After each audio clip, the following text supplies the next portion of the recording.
A lot of us could see this day coming. That is a day when the college sports landscape was down to 4 super conferences. It's been predicted for decades. Hey, one day we're going to have 4 super conferences. Guess what? We're now about to have 4 super conferences, and you could argue this, but the reason why you're going to have 4 super conferences is Texas set the dominoes in motion. Texas did it. Texas didn't force everybody, but it set the dominoes in motion. So here we are. I would submit to you, not that the average fan, I think the average fan is going to like these super conferences more. But how it ended up here is typical of the college sports industry of having no vision, no strategy, no thought whatsoever. It just all kind of came together. And it is, I think this is as clunky and as badly set up as you could imagine. And you can thank Texas for setting it all in motion. Here's the deal. I always thought just a sidebar, it's too late now, and most people disagree with me, but I've always thought that if and when Texas wanted to move, and they were going to do whatever they want, okay? You understand? Whatever they want, they get in that industry. Everything and everybody goes out of their way to make sure Texas gets what it wants. I thought it would have been a better idea, and I really think it now, that they would have gone west to the Pac-12. And that becoming a super conference, or even the Big Ten, to me, would have been a more reasonable and practical fit as this super conference world started to take place. Now, it didn't take place until today. I mean, Texas set the ball rolling because they decided to move. And whatever they decide to do, that's exactly how the industry reacts. So it didn't really come together, or mostly come together, until now. But I thought, if they wake up, whenever Texas felt like, you know what, today we feel like doing, we feel like playing in a new conference, they could do it. And that's what they did. They went to the SEC. I thought a better fit, I still think a better fit would have been the Pac-12 or whatever that thing's going to become now, probably dead. But the Pac-12 or the Big Ten, which is now, I don't know, going to be the Big 20 or something now. I've always felt like they're more like-minded elite public schools. I mean, UCLA and Washington, or the Big Ten and Michigan and Wisconsin. I mean, they're just, sorry to offend you, but they're just more like-minded elite research institutions. And I know you're going to say nobody cares about that stuff. Well, I think they should have cared about that stuff. They're better leagues for all sports, including women's sports, by and large. Not that the SEC is bad by any stretch. It's not.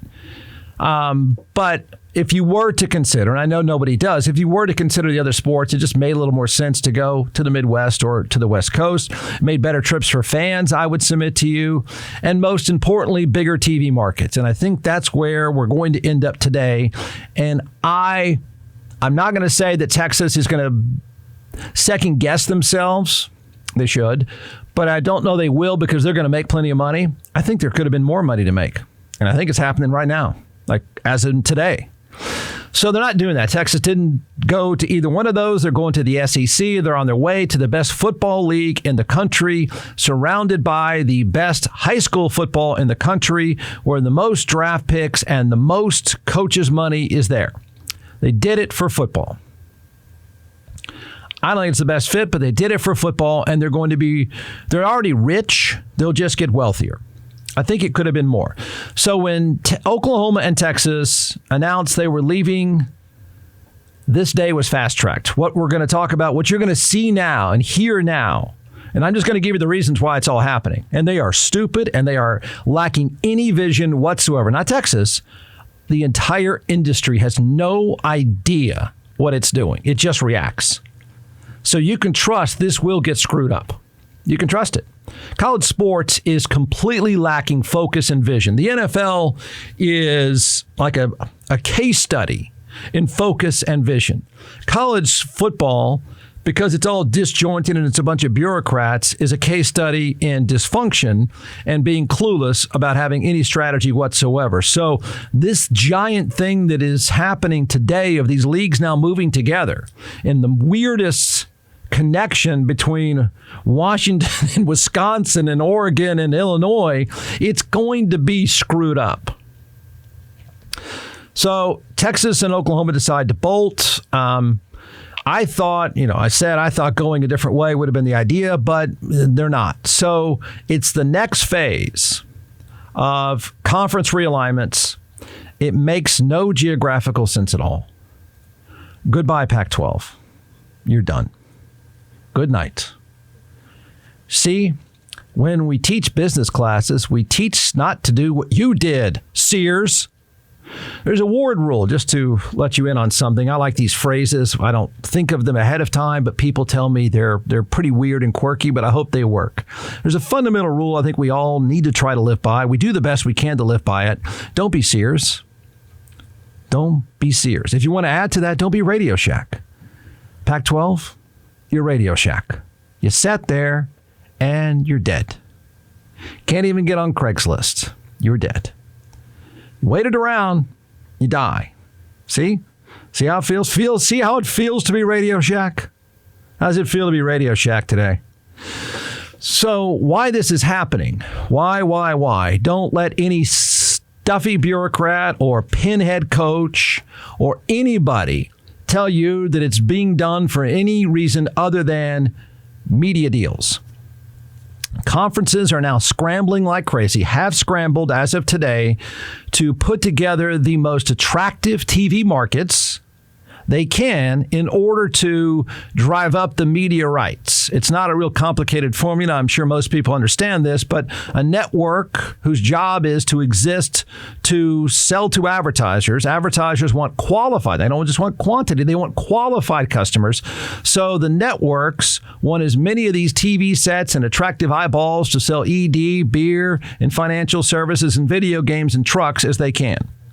So everyone is moving and maneuvering to try to get those networks exactly what they want. That is precisely what the Big Ten, which is really going to be about 20 or so, did today, or is reportedly doing today. And it's exactly what the Pac-12 is not doing. It's just going to sit there. It's like a strip mall or something. So it's all about media deals. As usual, the college sports landscape had no planning. All right, Texas just decided it wanted to go, and then everyone freaked out. It had no strategy. College sports has no direction. It has no vision, and they just scramble when they have to. And now we have a world, okay? We have a world in which Oregon and Nebraska and Washington and Iowa are going to be in the same league. Man, that's going to be a really productive effort to have the Oregon women's tennis team travel to New Jersey. Good idea. Good thinking. Well played, Radio Shack. That's the world we have now.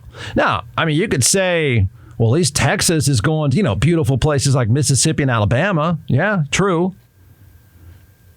How about Washington how about that UCLA game, late season road game in December? UCLA travels to Wisconsin. Good planning.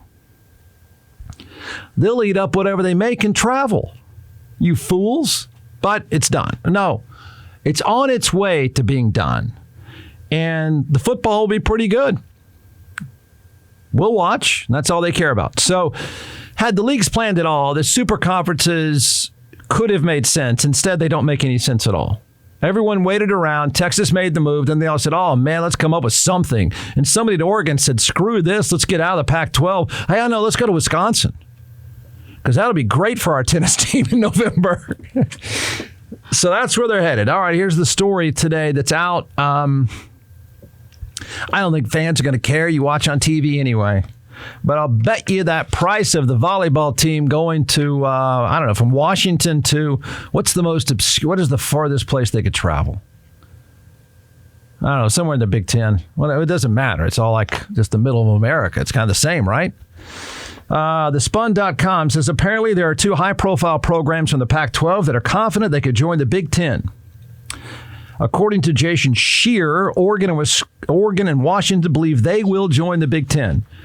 How are you still the Big Ten? Right? Isn't there going to be like 32?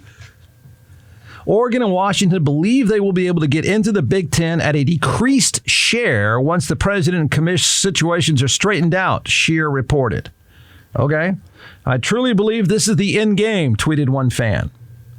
Well, I mean, yeah, if you're trying to play golf in late November in Wisconsin, yeah, it's probably it's the end of life as you know it. But they did this so they could try to get some. The Pac-12 was panicking.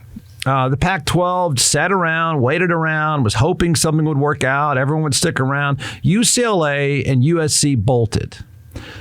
And that's death, right? I mean, that's like Texas saying, you know what, I feel like leaving today. In fact, it's a big deal. And so they decided to leave. And I'm sure the Pac-12 tried to scramble to get something together. I suspect before long, you're going to have some kind of goofball announcement that the Pac-12 and the Big 12 join to do something, to try to stay relevant, which is fine. So they waited around and they didn't have a Texas to come and give them that lifeline. And so when you don't have, that massive power, money-making machine join your league, you need to be somewhat creative. And they sat around. The Big Ten is extra creative. And the Big Ten said, you know what we want? We want a bunch of TV sets. So here's what we're going to do. And so then Oregon and Washington, good programs, good schools, said, well, heck, we don't really want to go to Wisconsin. We don't really want to go to Nebraska. It doesn't seem like a very practical idea, but you know what? We got to get out of here. We have to get out of here because it's like we're working at Sears. So now they're out. And there you go. And they matter enough, I think. They matter enough where the Big Ten is not going to say, the Big Ten will take the call. The Big Ten would certainly want them. I don't blame them for that. So what does this mean in the grand scheme of things? Goofy looking games, goofy sounding games, weird conference alignments, a lot of blown money on non-revenue sports with travel. And what I think has to happen next, although they won't plan this, it'll have to take some school forcing the issue or for some network to force the issue. You're going to need an expanded playoff. Got it? It's got to happen next. If they're all scrambling, and this is what they're doing, they're all scrambling to try to position themselves to make a conference and or network happy. What will make a network most happy is more playoff football. See, there's a pretty simple rule the NFL taught us all. More playoff football, better. Less playoff football, not better. Your current system of these 4 teams, one of which gets blown out, usually, those aren't enough playoff games. So we want more playoffs. So now they're going to get in this really tricky place where you're going to have 4 super conferences with a bunch of teams. Then you have to start to ask yourself the very boring question of how do you create a playoff out of that? You're not going to take the top 1. That's just going to have a 4-team playoff. I mean, how are you going to go deep in picking a number of teams that get into a 12, I think 16, I actually think 32-team playoff? So then we are going to have the mind-numbing exercise of how are we going to pick those teams 12 deep or 16 deep? And that's going to be laughable by itself. So the dominoes apparently are starting to fall. It's going to kill the Pac-12, so they're going to have to call up the Big 12. The Big 12 has already positioned itself to stay alive. The two of them can get together and stay alive a little bit longer. And then you got this next issue of, other than laughing at UCLA try to play football in the snow, you've got the other issue of how do you create out of 4 super leagues, how do you create a entertaining and large enough playoff that makes the networks happy?